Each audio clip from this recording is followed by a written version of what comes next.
Welcome to Legacy Engineered, the show where smart structure meets lasting success. Join Scott Arden, Chairman and CEO of Controllers Limited, as he sits down with business leaders, top entrepreneurs, and experts to uncover the strategies, stories, and structures that build lasting legacies. And now, here's your host, Scott Arden. Welcome back to Legacy Engineered, where we challenge you to stop building sandcastles and start building something that lasts. Today's guest is Jeremiah Desmarais, an award-winning entrepreneur, three-time Inc. 5000 honoree, and recognized leader in the insurance and financial services space.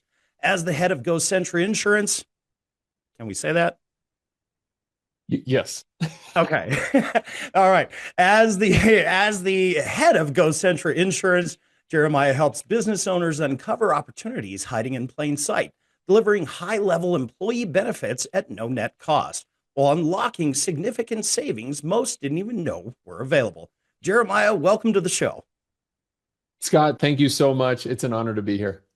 Absolutely. Great to have you. Great to have you. So I know you and I met on, we were actually on a business trip, and that's where we kind of connected.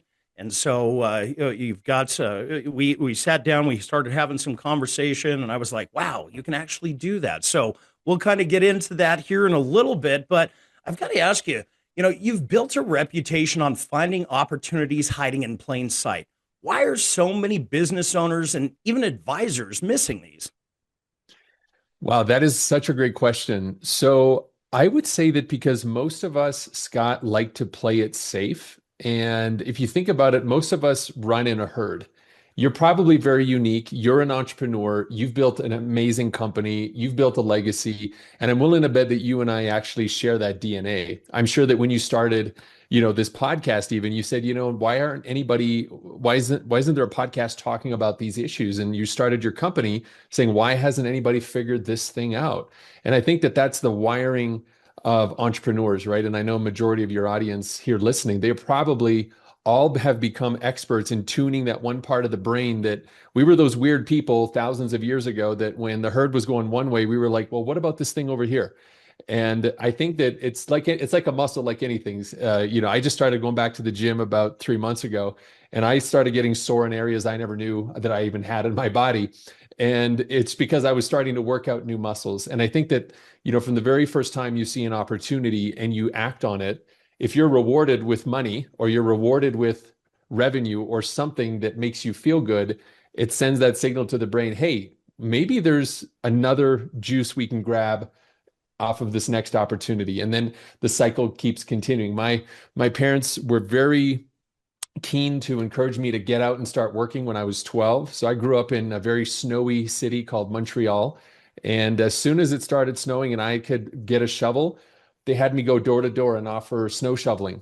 And so being an entrepreneur and seeing a need and filling it since I was 12 years old, led my brother and I to build a very successful snow shoveling business with 2 shovels. It was really funny.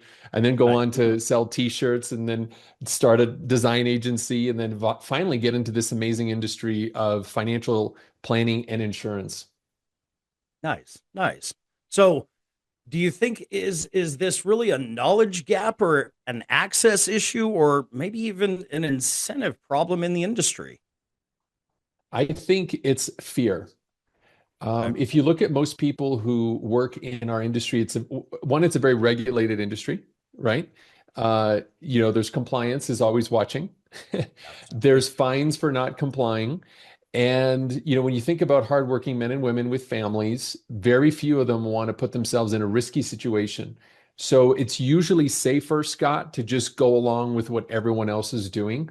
And there's nothing wrong with that. It's just a different DNA. But as you know, as an entrepreneur, the rewards are far different. The lows are lower, but the highs are higher, aren't they? And if you can learn to kind of ride the highs and the lows with the same level of, reasonableness, the same level of grace, the way you treat people around you, you can make a very successful life by seizing opportunities and taking risks. And I think that I'll just speak for myself that as I've come and matured, I've taken really big risks. I've lost millions. I've made millions. I've learned that there is a place that you can live called the educated risk. And if you know how to build things and test, and one concept we use in our practice is called iterate to great. So we're almost going to say yes to everything, provided it's legal, ethical, moral, and it won't hurt anybody, and it will add, value to the company and to our clients. We will try something, we'll get it to 80%, we'll get it out the door, test it, and if it works, we keep iterating to great. And that's been our philosophy, and it's always worked really well. That's awesome. Yeah. I know I'm a big fan of the alternative space. Not a big on Wall Street kind of person. I'm more that off Wall Street kind of, as you said, there's definitely can be some lows, but the highs are high. I think, and that's really, that really comes down to your knowledge base, right? I mean, that's really what it is, and what your comfort level is and all that. Mm-hmm. Yeah, absolutely. So what are business owners typically doing wrong when it comes to benefits and cost structure? Great. And so before we get into that, I just mentioned compliance, right? So it probably is wise to make my attorneys happy. And I'm just going to say that what I'm going to about to share with everybody is supplemental benefits advice. It's not health insurance. I'm not giving you financial advice, tax advice, or legal advice. That's why you go to Scott and his team. And really, everybody should be consulting their own tax, legal, and compliance advisors regarding specific obligations. All right, Scott, we just made my attorneys happy. We can move on. There you go. All right. So think about this, right? The tax code is, I think, over 60,000 pages. There's always updates. And, when Congress has been trying to have people make decisions or do moves for decades, for well over 50 years. And so let's just talk about simple common deductions that a lot of people already know, right? There's ones such as entertainment, right? Meals and entertainment can be deducted. If you use your vehicle for a certain amount of time and for certain purposes, you can deduct that. Businesses buy buildings and they write them off. There's depreciation strategies. Those are fairly common, right? And then you get into the less common ones, such as the one where you can write off 14 days a year. Based on what happened with the PGA opening in the southeast of the United States. There's all these different ones, and then there's ones that almost everybody recognizes. Like, do you recall, Scott? Coming out of COVID or during COVID, we had the ERC, the Employee Retention Credit. Right? When people first heard that, they thought it was a scam. They're like, "Wait a minute, you're just going to give me free money?" Then there was the PPP loans, right? So what was the purpose of those? Well, Congress passed those because they wanted people not to fire their employees. And so they incentivized the business owner. And then secondly, they wanted to provide them relief during this COVID pandemic. So those are very common. And typically what happens is they have these tax provisions that come out for either a finite period of time, or they come out for an indefinite period of time because Congress wants somebody to take an action. And if you go back over 5 years ago, most of the provisions that were created were well forgotten today. Right now, it was ERC, then it was PPP, and there's going to be now we have these other things that are coming out. Now I just heard something today related to ERC that's being rebooted. There's all these things. So if something is not top of mind, it's very easy to forget about it. Plus, so we're going to talk a little bit about one of these provisions that came out of the Affordable Care Act. But Scott, that was 14 years ago. Actually, right. Hold on. That was 16 years ago now, the Affordable Care Act. Some of us didn't even have a business 16 years ago. So the provisions that affected employers, we didn't even care about. All we know about is, these public marketplaces. We think health insurance. We think Obamacare.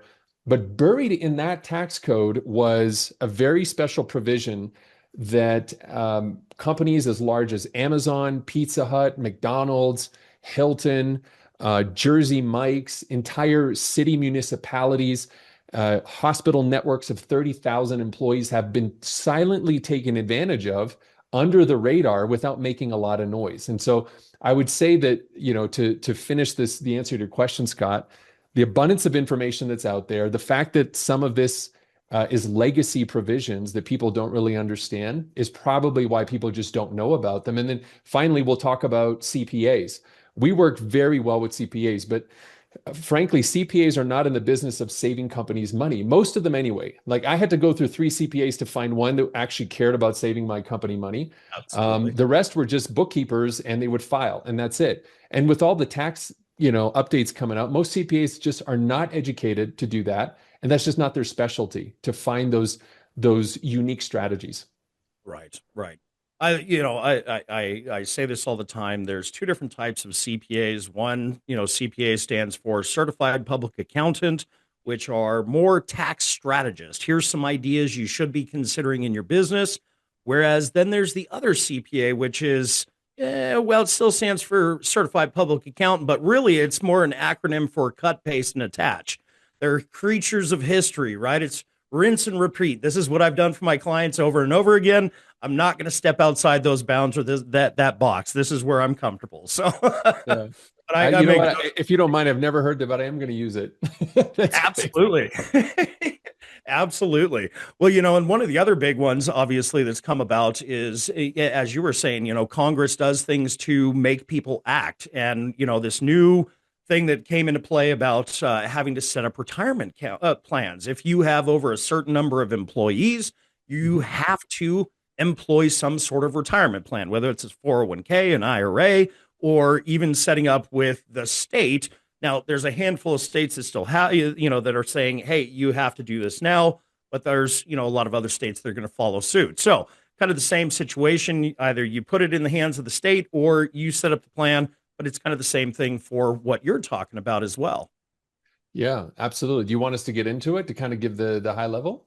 Sure. Yeah, let's talk about it. Okay. So imagine this for a minute. So buried in the Affordable Care Act, which was created about 16 years ago, what Congress saw, and I'm going to give you the why behind this, because when you understand the why, Scott, it makes the whole thing makes sense. So what happened is Congress was looking 20, 30, 40 years ahead of the budget. And, the two biggest costs of the United States government are the military and healthcare. Right. So in order to adjust what might happen to Medicare many, many years down the road, they said, let's create an incentive program today that if employers help their employees take some steps to be just a little bit healthier, when those employees go to take Medicare at 65, maybe they're going to wait till 66, or maybe they'll wait till 67, which, Scott, if you take the, millions of people that are taking Medicare every single year, this can result to billions of dollars of savings every single year because people are just showing up to age 65 a little bit healthier. So here's what they did.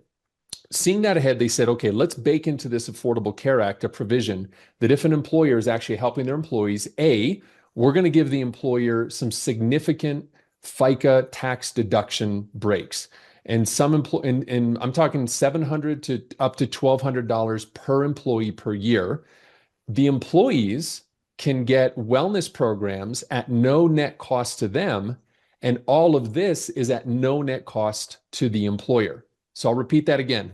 These programs are no net cost to the employer and no net cost to the employee.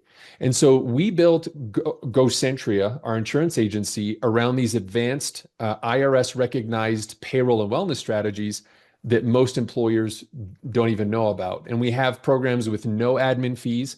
You don't have to change your health plan, Scott. You don't have to change your broker. And just like McDonald's saw this, Amazon's DSP program saw this, Pizza Hut has seen it, entire city municipalities have rolled this out, school districts, even ADP, which is one of the largest payroll providers, has special pay codes already in their payroll system. Even Paycom as well has our pay codes in there to simply add this to your payroll and roll it out.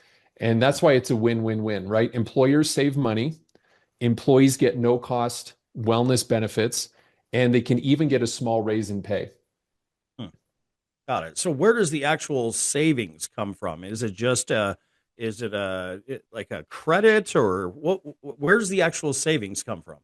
Yeah, great question. So this is used through a tax efficiency, and I'm going to get a little bit technical here, but not too much. We normally have a slide that shows this, but you and I are just hanging out on a podcast today, so I'm just going to go high level.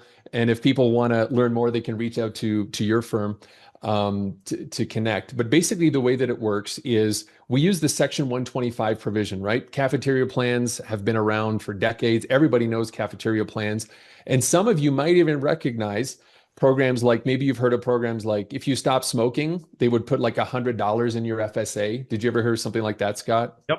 I Yeah. have. Or if you did 10,000 steps a day and you logged in on your Fitbit and you gave it to HR person, they'd be like, you get $100 in your HSA account, right? Like all those little things that you've heard about that were in the past super hard to track actually came out of this provision in the Affordable Care Act. But we've made it a lot simpler where you don't have to track steps and all that stuff. But basically, so let's go back. Section 125, right? That provision was opened up where you can insert what's called a pre-tax deduction. So this is before the taxable amount is hit, of a premium that offers all of these services, these wellness benefits, these indemnity plans that qualify if they're structured in the right way. And then once the premium is inserted, it reduces the taxable income, which essentially reduces the FICA. So for the average business owner, Scott, it comes out to about $100 in FICA savings per employee per month, right? It can range between 60 and 100. And then you multiply that times 12, you're looking at about $700 to $1,200 in savings per employee per year. And then in order to make the employee whole again, we insert what's called a claim payment. And I'm using the word claim payment very carefully because by law, it has to be a claim payment. And you know, Scott, how you can make a claim if you get sick or you break a leg or something like that? We all familiar with those, right? Yep. Okay. So what came out of the Affordable Care Act is if your employees are taking specific actions to improve their health, guess what? There's a claim that can be made. And there's actually been a series of 17 different CPT codes released by the American Medical Association, recognized by this tax code that allows you to make that claim. So in our program, the employees get a suite of wellness benefits, which I'm happy to go into if you want me to later with time. But basically, they get all these wellness benefits, they get all this education so they can make a claim payment. So all in, what happens is there's a premium that's taken out pre-tax, there's a savings to the employer that's generated, and then there's a claim payment that's put back in. And so once the claim payment goes back in, the employee is made whole. And in fact, 93% of the cases, the employees actually get a raise in pay. Anywhere from, $1 extra a month to we've seen up to $100 extra per month ongoing. That's awesome. That's awesome. And that's powerful. A lot of people need that extra little bit, and so if that's something that we can implement, why not take advantage of it, right? Absolutely. Like just little examples, right? So we have a 16-person law firm. They're going to save $9,000 a year, which gives their team real benefits to help keep and attract talent with no additional out-of-pocket cost. We helped a 288 employee construction company. They didn't even have a medical plan, and they had very high turnover. So that's what's beautiful. Even if your company does not have an insurance plan, you can still use this program. So they were able to reduce their costs. They saved about $117,000 in payroll tax. It was implemented in just a few weeks. And how much did it cost them? No additional out-of-pocket cost. That's and great. For those of us, I have a very I owe a lot of my life to teachers. And I have a very soft spot in my heart for teachers because I believe they're one of the most underappreciated and underpaid, workers in our country. I was so happy to see a 700 employee school district. They were able to save $300,000, which they were able to put back into the school system and give their teachers an average of $800 increase in pay through this program. And again, it didn't cost the school system any money, didn't cost the teachers any money. Plus, they have all these wellness benefits to be healthier. That's awesome. That's awesome. Yeah. So who's the ideal business owner for this strategy? I'm guessing there's certain limits where it becomes beneficial, right? Right. So you should have a minimum of 15 employees. And the reason we say minimum is because usually you're going to have 2 or 3 that are not going to qualify simply because they already have too many deductions and it would result in negative savings. So we would just remove them from the program. That would be the minimum. What was great about the Affordable Care Act is this provision made sure that there was no discrimination, Scott. So you cannot discriminate by industry. And even within the company, you can't discriminate by executive title, by race, by gender, by age, or anything like that. Really, the only, disqualifiers come to be, do you have too many deductions already where you actually would have negative savings? If this program would cost them 1 penny, they're just not added. And because this is an opt-out program, we see an average of about 93 employees get enrolled. So if you had 100 employees, roughly 90 of them would immediately be able to be enrolled in this program. That's awesome. That's actually pretty good numbers. I Yeah. wouldn't think they'd be that high, but that's awesome. That's well, can't complain about that.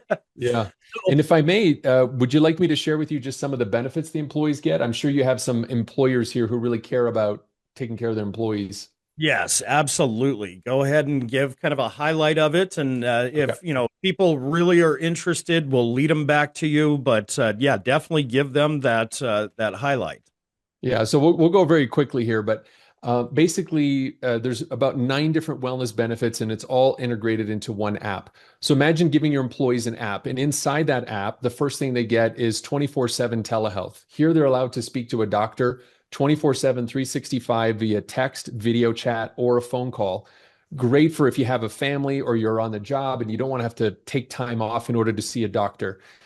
And it's been ranked #1 by JD Power in Associates for over 4 years in a row. This is another big one, as you know, Scott. A lot of people today, a lot of their household income is going towards prescription meds. Well, in this program, they're going to get over 1,100 medications at zero cost, redeemable at 70,000 retail pharmacies like Walgreens, like CVS, like Walmart. They also get counseling for mental health, pet care complimentary instead of those $400 visits to the vet when I have to bring my dog, even though there's nothing wrong with him. That can be done virtually. They get free legal services, identity theft protection, free comprehensive blood tests every year. And then they get an app with lots of education in there where they can participate in health challenges or wellness challenges. And from there, exchange those for gift cards. So that's actually just some of those highlights. But what we find is that when employers roll this out to their employees, one, they're incredibly grateful that their employer's thinking about them, especially those that have very limited type health plans, or even if they've got a robust health insurance, being able to give them all of this and it's at no cost to them, plus they're getting a raise in pay, it builds a lot of goodwill with company leadership. Employees win because they're getting that slight increase in pay, and the employers also get that nice FICA tax deduction. Nice. Now, does that also apply for the principals of the company? Is that something like if you're on W-2 or as the principal of the company, do you get those kinds of benefits? Yeah, great question. And I can tell you like the details. So there's actually the principals will get all the benefits. There's just 2 benefits that cannot be included per the IRS code. Remember, the IRS Congress structured this in such a way that it gives the FICA reward to the business owner and it gives the wellness benefit to the employees.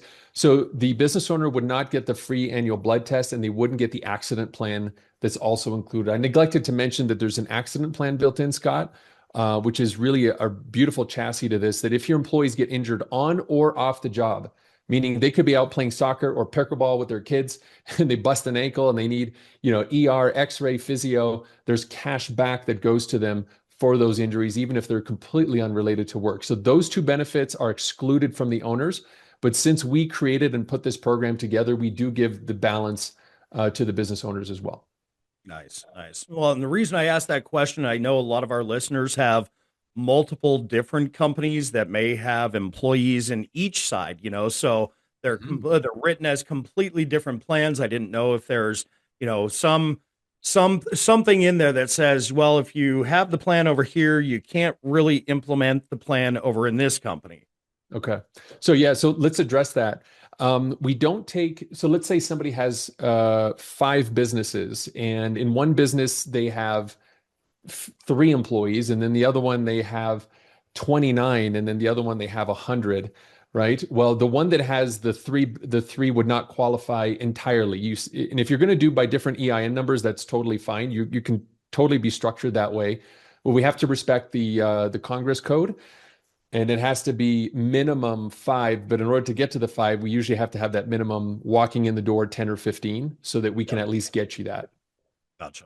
That makes a lot of sense. Well, I know you got creative entrepreneurs with your community, Scott, so we love to work with them.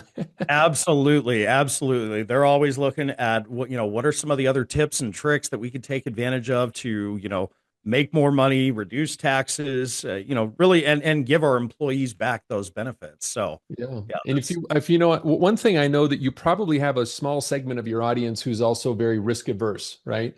There's always a subset of people who say, It sounds too good to be true. I don't want to risk it. What if this comes back to bite me? And we totally get that. So I'll tell you something, Scott, that we're super proud of. As far as we know, we're the only company in the industry that offers what's called a quadruple indemnity insurance policy on the tax savings. So what does that mean?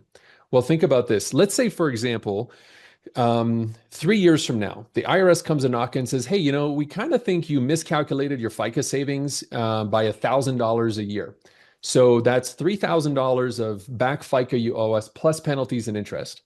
Right away, we have an insurance policy by an A plus rated carrier, excuse me, which you can't get any better than that, comes in and it will cover your legal fees. So you can go and hire the best legal counsel in the entire country. Former IRS attorneys will go and fight that for you. It'll pay for their retainer from dollar one.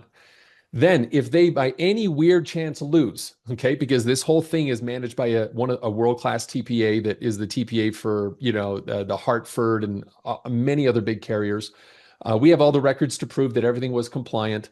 And if they lose by any weird chance, and there's clawbacks and there's penalties and interest, all of that is covered from dollar one. And on top of that, that's the employer side. If it happens to your employees, the policy will cover the employees as well. If they happen to say, "Hey, look, you owe us $1,000 for $300 a year of miscalculated FICA deduction, whatever," then it's covered as well. So you've got coverage for the employer, coverage for the employee. We've never had anybody use it, but it's there as a safety net to make people feel good that, hey, look, if an insurance company with their team of lawyers has ripped through our program and deemed it insurable, an insurable risk, then that is a great confidence builder for organizations. And that's one of the reasons we get huge clients that have like tens of thousands of employees that literally is tens of millions of dollars of savings for them. Absolutely. Absolutely. Well, this is awesome. This is awesome. So this is legacy engineered. So I always ask our guests, what you're obviously very passionate about what you do. Now, whether it's from a business perspective or for your family, what does legacy look like to you? Well, thank you for asking that. I've never had anybody ask me that question, but it's actually a conversation my wife and I have almost every week. So my wife and I are childless, but we've dedicated, when we got married, we are both have a big mission-based backgrounds. So we said we wanted to have a family motto, and our family motto was to be a force for good. So we believed that if we could, once we're married, we could be better together than we were better individually. So from the moment we got married, we started getting involved in volunteering. I spent a lot of time in the south side of Chicago. I worked with victims of drug abuse, a lot of broken families. I helped people get off heroin. I was in the projects. I was like the only white guy for like 5 mile radius on the south side, running around helping guys. I was helping drug dealers. I was helping drug addicts. Then we moved to South America, where we did a lot of mission-based work. And, although we don't have any children ourselves, our legacy is a lot of children that we've helped that are now adults, that are now back in their communities, helping others. So for my wife and I know it's probably different for everybody else. It's very different when you have children, what legacy means. But for my wife and I, it's being a force for good in somebody's life to the point where you've inspired them to go and do the same for somebody else. And I'll just close out with the story of Richard, who kind of encapsulates it. When I was in my 20s, I met a guy who was a drug dealer and a drug addict. So he was on heroin, but he was also dealing it on the south side. And he asked for my help to help him get off this, the monkey off his back. And, I was with him through the methadone clinics, and I went to the AA meetings with him and so forth. And the most rewarding thing for me was to follow up with him years later to find out not only did he have a restored relationship with his family, he was completely off drugs, he had kicked smoking as well, but he had become a minister and went back out on the street to help the people he used to sell drugs to. And so that to me is true legacy, when something that you did for so nice for somebody, they go and they pay it forward to someone else. So that's my definition of legacy. That's awesome. That's awesome. Well, one of the things I always say in my nearly 30 years of doing this, I have never seen one vision, one end vision, one goal to be the exact same. That's why I always ask that question is, what does legacy look like to you? Because like I said, everybody has a different perspective of what that looks like. So this was a great conversation. So Jeremiah, This was a very powerful conversation. Honestly, one of those moments where, you realize there are strategies sitting right in front of you that most people never even get shown. So for those of you listening, this is this is exactly why these conversations matter. The difference between where you are and where you want to go is often just access to the right information, and more importantly, the right people. So if something Jeremiah shared today resonated with you, or if you're sitting there thinking, why hasn't anyone ever brought this to me before? That's where we come in. So at Controllers, we don't just have conversations. We help connect you with the right experts and integrate these strategies into a structure that actually works for you. So if you'd like to take this further or get connected directly with Jeremiah and his team, reach out to us and we'll guide you through the next steps. And as always, are you building a sandcastle or are you engineering a legacy? We'll see you next time. Thanks, Jeremiah. Thanks for listening to Legacy Engineered. For more episodes and to connect with Scott and the team at Controllers Limited, visit controllersltd.com. You can also follow Scott on Instagram and LinkedIn and start building your legacy with confidence today.